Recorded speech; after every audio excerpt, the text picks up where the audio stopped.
پاک صلی اللہ علیہ وسلم نے فرمایا کہ ایمان کے 70 سے زیادہ شعبے ہیں۔ سب سے اعلیٰ کلمہ لا الہ الا اللہ ہے اور سب سے ادنا راستے سے تکلیف دہ چیز ہٹانا، اور حیا بھی ایمان کا ایک حصہ ہے۔ میرے بھائیوں اور بہنوں، آج کے دور میں ہم نے حیا کو معمولی سمجھ لیا ہے۔ لباس ایسا کہ جسم چھپنے کی بجائے ظاہر ہو، الفاظ ایسے کہ زبان زہر بن جائے، اور آنکھیں ایسے کہ حرام کو دیکھنے میں شرم محسوس نہ ہو۔ یاد رکھو، نبی پاک صلی اللہ علیہ وسلم نے حیا کو ایمان کا حصہ کہا ہے۔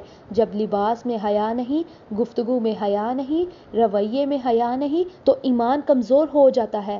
ہم دنیا کو فالو کرنے میں لگے ہیں لیکن آخرت کو بھول گئے ہیں۔ یہ فیشن، یہ بے حیائی، یہ گندی زبان، یہ سب لمحاتی ہیں، مگر قیامت کے دن ہر لفظ، ہر نظر اور ہر حرکت کا حساب ہوگا۔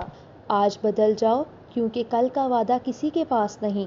حیا کو اپنا زیور بنا لو، اپنی زبان کو ذکر سے سجا لو اور اپنے دل کو اللہ کی محبت سے بھر لو۔ یہی کامیابی ہے، باقی سب دھوکہ ہے۔